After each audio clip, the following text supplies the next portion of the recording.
Hey, Bruce. Chris Chapman, Fox Sports Las Vegas, postgame show.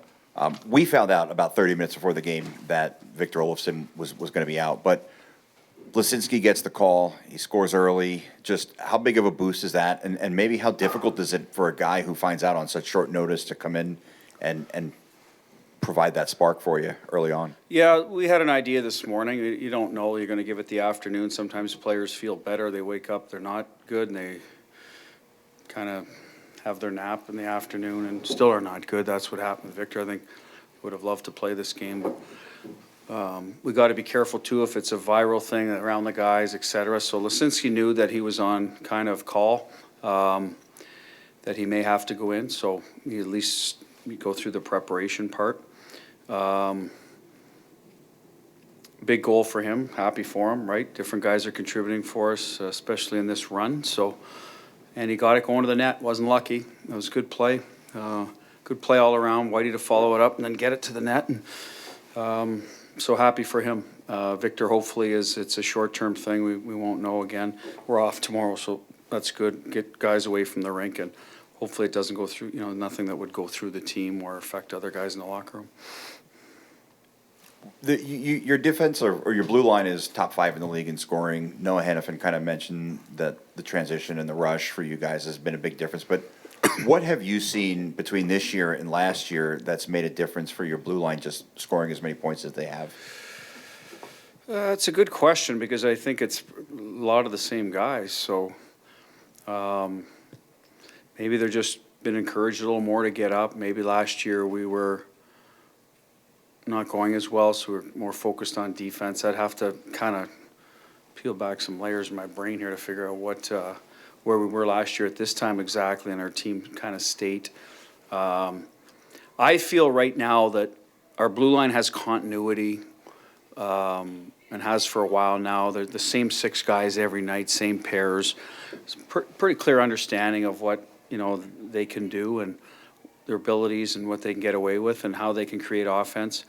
We've tried to build more offensive zone play, like that spacing that involves all 5 guys, and maybe that's helped them with the rush part too. But we do want them up the ice on their toes. They can. That's something Hanny's always been able to do. Theo, I think Naber's numbers are actually down a little bit this year from last year. Petro's a guy that'll get up now. We're encouraging Whitey. I think Whitey is skating better, a little bit ahead of last year. I believe it was Whitey that got hurt early, right, in Colorado in preseason. I think it took him a while to catch up because he was always at the part of the season where other guys were ahead of him, and eventually he did. But so maybe that has something to do with it. What's available to us off the rush, focusing more on turning up. If the deep drive's not there where we can get it to the net and looking for the second wave of attack, we've focused on that a little more, but not to the point like of hammering down their throats, but it is an area that we discussed this summer. How can we get more offense? Ozone play, using the D off the rush, and increasing our numbers in the power play. And I think we've been able to do a little bit of each. Danny, then Paul. Bruce, Danny Webster, Las Vegas Review-Journal. You talked this morning about the second period. Wasn't really sure why. Maybe the plus-minus differential wasn't adding up. But how important was it to not only go into the second with that lead, but to shut the door on them as well as they did? Yeah, I was happy with our second period. They got a very mobile D, and they stretch you out, right? So they could be dangerous if your line changes aren't sharp. If your D awareness isn't good, they can get behind you, and they tried it a few times. We were on our toes, and some of that is managing it. When you give it up, we're hanging on to it in the ozone. But I like the fact that it was lower event opportunities for them. I think they had some looks, but a lot of them were off net, and they weren't on those stretch plays. There was a power play opportunity where I think they had a few off net shots and a seam later on. But yeah, that was good. Where they had their push was start of the third. Thought we handled that well, and then late in the game, obviously, we got into a bit of penalty trouble, took our foot off the gas. But for the most part, that's late in the game, and you expect when the goalie's out, they'll have some action. So, and then it becomes a 6-on-4. So second period was really good in terms of not allowing. And there was, we use recent history, right? Montreal, Philadelphia, this game, right? Montreal gets away from us because we let them off the mat late in the second. Philly, we did not. Tonight, I thought we did not as well. So going in the right direction in that regard. Hey, Bruce. Paul De Los Santos, NHL.com. Tanner Pearson was called reliable by Jack Eichel. What does he offer that top line that others like Ivan and Pavel and Victor don't offer? Well, I wouldn't say don't offer. I think they're all different. Like Barbie, Pierce is probably closer to Barbie than the other. You know, he has a bigger body. He's good on the walls, not blazing speed, but good IQ and good enough composure to get pucks off, like the goal, right? And it was in the O zone, but Barbie does that in all three zones. But that's where Olesen and Pav still need work. They're not as heavy on the walls. So that, I would say that's been his calling card in the league now since he's found himself in the league. He can finish plays. He was a scoring winger in junior, did it in Manchester, and obviously production in LA, but he's always been a bigger guy and good on the walls, and that's the area where he's close to Barbie. So that's one of the reasons we made the switch the other night, and when Ole wasn't available tonight, put him there as opposed to Pav. We have used Pav, and Pav will get better at that. He's just younger. He's just not as far advanced in his career. Ole's a different player. I just don't think he's not as big as those guys. You can't use his body as well against bigger defensemen. That's just physics. So that's where Tanner's good, has good enough hockey IQ to know when to give it up to the middle. I would give it up to Jack whenever he's open personally, and then get open. And I think guys are starting to figure that out, and it's what's really made them complementary pieces, because he's going to look for you again.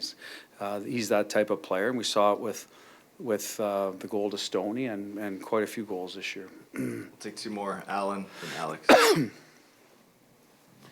Hey, Bruce. The team's always had a hallmark of having depth, and I'm just kind of curious if you can expand a little on the role of Tanner Lazinski and players like him in the lineup who, you're going to have to count on, if you want to go deep in the playoffs. Yeah, I mean, he had a shot in Philly a number of years ago. I don't know exactly when. I know that was his history. He's been good down in Henderson, so we're trying to reward him and play him in a position. Tonight, I thought at least, okay, he's in the middle. He's got Howie, who's played some center, can help him with the face-offs, knows the D-zone very well, and Coley was a very responsible player. So it's probably not a bad NHL line for him to – he's got two really responsible players that have also brought offense this year. So I thought that would be good for him. We haven't always been able to get him in the ideal spot. That's hockey. Sometimes you gotta figure it out and play and do your best, so to speak, with the hand you're dealt. And tonight I thought his hand was a good one for him. And they played well. So as for the depth going deep, yes, you need depth at each position. Usually you run into injuries. If you're fortunate not to, well, then that usually contributes to a good run. But in my experience, usually you're going to have to call on guys and trust them. Okay, they might not be 15 to 20-minute players, but they're going to have to play and be able to do their job. And tonight I thought that was a good part of Schwinn's line as well. They took some D-zone draws. We weren't worried about taking them off the ice. I thought they handled that pretty good.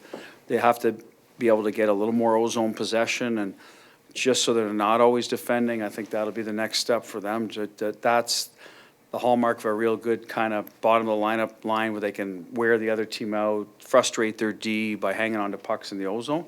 And I think Tanner with Howie and Coley are able to do that. We'll hopefully build that into Schwinn's line too. Hi, Coach. Alex Eshelman with Channel 13. A question that's not necessarily, or I guess it goes beyond the game, but it was law enforcement appreciation night. How do the men and women who fight for our community every day inspire you guys on the ice? Yeah, well, listen, we have families, and we look to those people that, in a time of need to take care of us, and when that's required. So I have the utmost respect for them. I hope they enjoyed their night. I'm glad we were able to, put out a good performance for them, and got lots of friends in that line of work. So to all of them, thank you, and to all the ones here locally in Nevada and Las Vegas.